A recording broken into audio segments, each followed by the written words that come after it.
Hey guys, my name is Batimio, and today's challenge, a bunch of you wanted me to use the UTS-15 shotgun alongside Frag Rounds.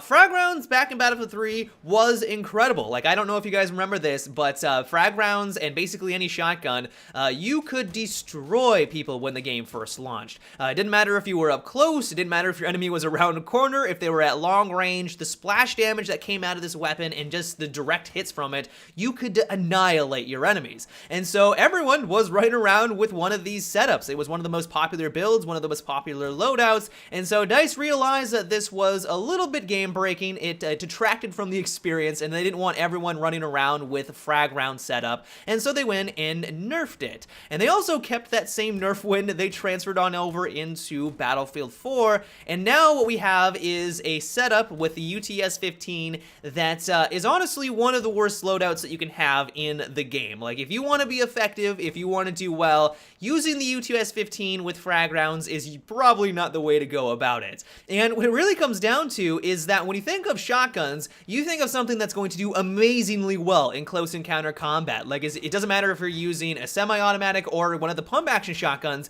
you're going to be able to destroy your target very, very quickly as long as you're able to get at least a couple of pellets into your enemy. And that's what makes the shotguns appealing in the game, is to be up close, to be able to dominate people in those situations. But as soon as you slap on the frag rounds to basically all these shotguns, that one-shot killing potential almost goes completely out the window. It is possible to kill your enemy with one round with the UTS and the frag rounds, and you have to get a headshot and you have to be within 10 meters. But good luck doing it. Like, it's just not viable. And because shotguns essentially rely, or almost 100% rely, on that one-shot killing potential, you are not going to do well in firefights. Like, if you are up close and you use the UTS-15 as a normal weapon and you have frag rounds, you're not going to fare very well. Like, you go against any competent player who is using a normal assault rifle, or really any normal weapon in the game, because your rounds per minute is so slow on one of these pump-action shotguns, and you don't have that one-shot killing potential, you're probably not going to come out of that situation or that firefight alive. And it's for that very reason indeed, why this is not a loadout that you want to be competitive with. Like, it's just not a viable option in the game. And so the UTS-15 actually by itself with the normal loadout is a fun little shotgun. And the most redeeming quality of it, and the coolest aspect of it, is that it has 15 rounds in its magazine. If you want to go on an incredible kill streak with this shotgun, you have the magazine size to do it. Like, if you don't want to reload, you want to be able to just keep pressing down the button and to continue to kill people, the UTS-15 has the highest magazine out of all of the pump action shotguns, and I think out of all of the shotguns in the game. Like, it is a pretty awesome attribute of the UTS-15.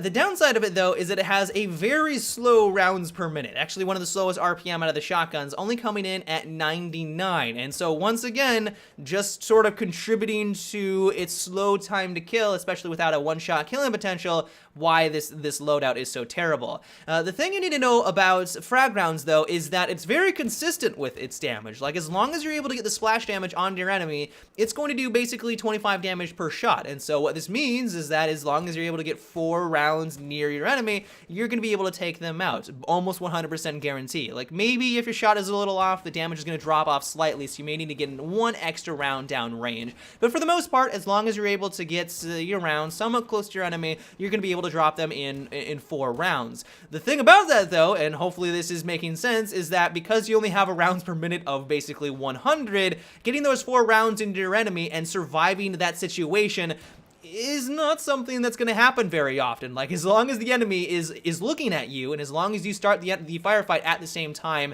it's going to be very difficult for you to come out of that situation alive. And so essentially the way that I had to approach this challenge was I realized that I needed to be sneaky. I need to be a little bit unconventional, and going toe-to-toe with my enemy and using the standard aggressive loadout or the standard aggressive playstyle using shotguns just simply wasn't going to work.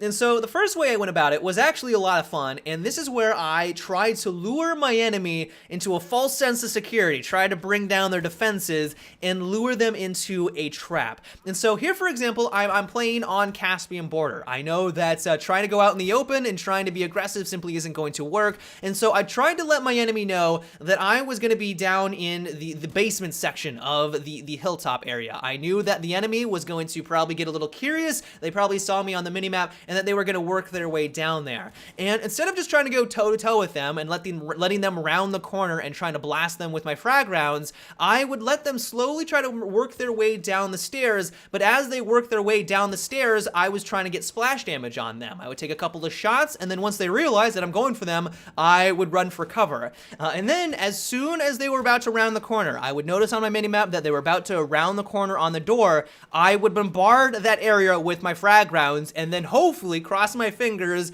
hoping that that would be enough to take them out. When I was able to pull off one of those kills, when I was able to lure my enemy into one of those traps and take advantage of the frag round splash damage, it was one of the coolest and most rewarding things in the game. It wasn't easy, and it didn't happen very often because most players would just avoid that. They would run away or regenerate some health, and they wouldn't be lured into my trap, or I would just get flanked by one of their buddies. But when I was able to get a couple of kills that way, and especially when I was able to go on a kill streak with that, it was one of the most rewarding things in the game. The other way I went about it, where I was able to go on some just ridiculous kill streaks, and honestly this is probably the best way to use the shotgun, was I was a defender of the MCOMs playing some Rush on a high player count server, so like a 64-man Rush server where things are just insane.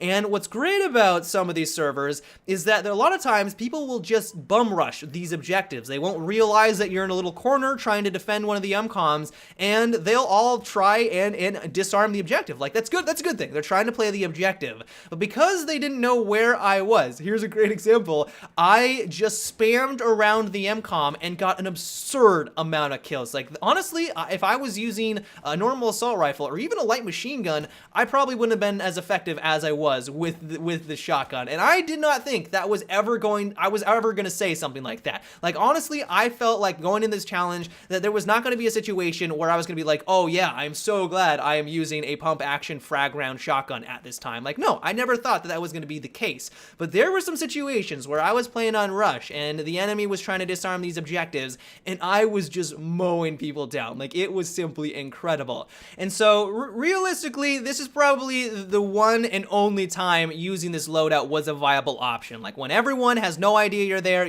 they're all bum rushing the objective, like, that is the one time this loadout is actually going to be a viable option. And so overall, this was an interesting challenge. At first, going into it, I thought it was going to be a nightmare. I thought I was going to go in, I was going to rage quit, I wasn't going to be able to go on any kill streaks. But then once I quickly realized that I can't be aggressive, I can't use this as a normal shotgun, and I tried to flank around my enemy and catch them by surprise and also just defend the objective like it's my job, that's when I surprisingly had a lot of fun. Like, luring my enemy into these traps, taking them out that way, getting these incredible kill streaks by taking everyone out on the MCOMs. I actually had a blast. Like, this was an enjoyable challenge, and I am glad that I went on it. But yeah, that is about it for today's Terrible Weapon Challenge, guys. I hope you enjoyed. If you have a setup that you would like me to try next, be it a particular gadget that you would like me to use exclusively, is there a weapon combination or a weapon with a particular loadout that you would like me to try, let me know down below. But until tomorrow, have a good one, and take it easy.